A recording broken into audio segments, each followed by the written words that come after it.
5 weeks of planning. Finally, we kickstart Sean's and Pat's renovation. The walls came down, the wirings were rerouted, the pipes got relayed, and things were moving. But then, we hit an unexpected opportunity. A chance to make the entryway feel massive. Therefore, a whole new challenge popped up. Pursuing this meant delays. It meant more costs. But the potential space gain was huge. We laid out the options for Sean and Pat, and therefore they faced a big decision to choose from. Was the extra space worth the extra time and money? Hi everyone, my name is Zen, and I've been in this design and build industry for over 13 years now, working with over 170 homeowners and office tenants across Singapore to transform their space. Personally, I've moved house 7 times and had first-hand experience the excitement, the stress, and the challenges of doing a new house for a family of 5 in Singapore. In this channel, I would like to share what I pick up and learn along my journey. This channel is all about documenting and sharing what I've learned in my journey. I get to work with great customers, and I want to share the useful tips and strategies. So demolition hit hard. It was intense. 3 days packed with action, protecting the surfaces, ripping out all the cabinets and taking down the walls, dismantling the newly wardrobes, hacking the tiles and clearing the debris. We were racing against the clock, but the debris piled up fast and so fast that we had to pause demolition on day 2 just to clear away the living room debris. But there is something else. Removing the plywood from the bedroom was difficult. Below the parquet, there was a layer of plywood that is underneath, but removing the old plywood underneath the parquet was difficult. The neighbors were properly relieved after we finished the work on day 3. However, the debris removal had to be carried out on day 4, right alongside the tile delivery. Oh, and yes, the demolition team handles all the heavy lifting and moving the tiles. The tilers do not move the tiles. Finally, we are on the next stage of the renovation works when all the services are in place. But before any tiles could be laid, the electricians and the plumbers had to start first. In a compact apartment like this, scheduling is everything. Therefore, careful scheduling and project management was crucial. We had to avoid overcrowding the site, otherwise productivity will suffer and the cost will overrun. New pipes were laid on the appliances. Planning the drainage for the sink, the washing machine and the dishwasher needed careful thoughts. We wanted them hidden. The inlet pipes needed to tuck neatly underneath the cabinets. But shifting the kitchen cabinets into the bedroom revealed the floor trap, which was once hidden underneath the cabinet. Smack right in the middle of the walkway for the kitchen and the door. Therefore, we could only do some ID treatment to make the floor trap look nicer. The tilers had to manually cut around the existing opening, careful not to damage the surrounding marble. Therefore, replacing with a new tiled floor trap, it looks much cleaner. This is also one of my favorite for any bathroom that I do. The proper floor traps needs a gradient. Shifting the kitchen cabinet created another drainage challenge. The proper water flow needs a gradual slope, but part of the pipe run was on the same height with the surface of the tiles.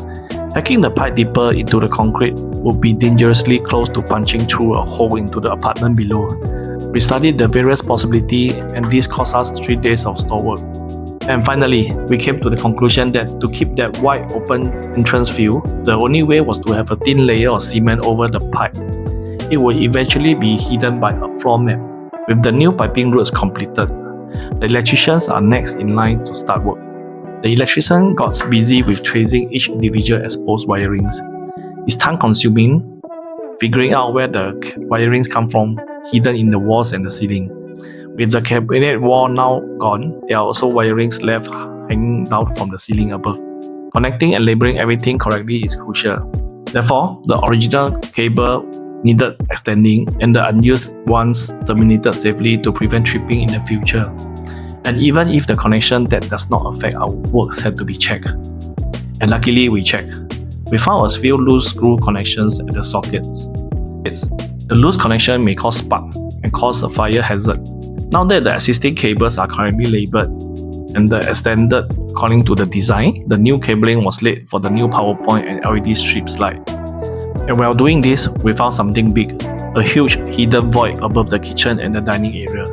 Immediately, we saw the potential to raise the ceiling height. This would drastically open up the entryway volume. A higher ceiling creates a much spacious view. We thought Sean would be thrilled. But before getting hopes high, we double check everything. We weigh the pros and cons carefully. There's a storage heater above the ceiling, and there are metal pipes for the wirings, and there are pipings above the ceiling. Some of the pipings we are not able to cut, so we are weighing the pros and cons carefully. And the most challenging, there is a long drainage pipe from the neighbor above. Once confident that the advantages of raising the false ceiling outweighs the difficulties in tackling the challenges, we present this idea to Sean and Pat. And eventually, Sean and Pat loved the potential of gaining so much space just by removing the old false ceiling and raising the height by about 30 cm. With phase 1 of the plumbing and electrical works completed, the rest of the crew got started on taking down the false ceiling. We are ready to tackle the next challenge ahead. And down came the ceiling. We saw the bare concrete above, and there it was, the drainage pipe from the neighbor upstairs. We knew about it during the initial survey. We had anticipated it would be a design challenge for the team. An exposed pipe like this size and magnitude would be an eyesore. Something had to be done to conceal it. However, there is no way to do ID treatment on such a huge pipe like that. We also traced the pipe leading into the storage tank hidden above the ceiling. It was leading to the storage water tank is used to supply hot water for the kitchen sink. Some family needs the hot water for the kitchen sink tap, some family don't. So we checked with Sean and Pat what's their usual habits of using hot water for the kitchen sink. My experience is usually families don't really need hot water for the kitchen sink unless they do cleaning and washing often. After checking with Sean and Pat, they decided that the hot water was not necessary for their sink tap.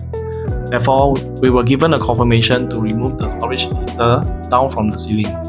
Do you use hot water for your kitchen tap?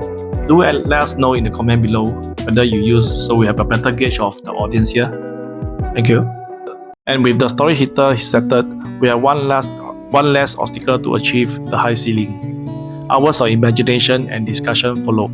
Finally, a decision was made. The drainage pipe could only be concealed inside the ceiling. With a higher ceiling, we can extend the top hung kitchen cabinet higher, but the side of each top cabinet had to be realigned so that one cabinet door fits the lower ceiling correctly. We had to redesign according to the box up for the drainage pipe. And finally, to achieve that seamless high ceiling, we had to ditch the original synchronized sliding door design, which Sean thinks that is very important if they are cooking. With decision made on the storage heater, the drainage pipe, and the kitchen cabinet design, we are now ready to proceed with the rest of the renovation works. This discussion and modification works require time and cost to be carried out, but this felt like a small trade-off for the massive improvement for the entryway, the feeling of space.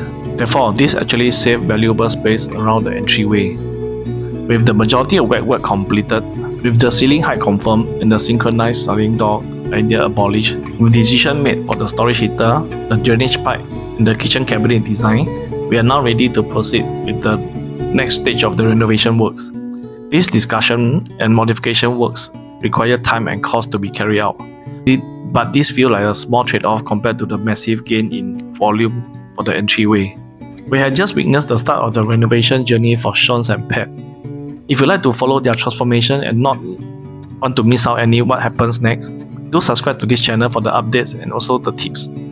We'll be also sharing some tips on renovation works. Our next video takes us into a carpentry and installation journey. Follow and subscribe to keep updated with Sean's and Pat's amazing home transformation journey.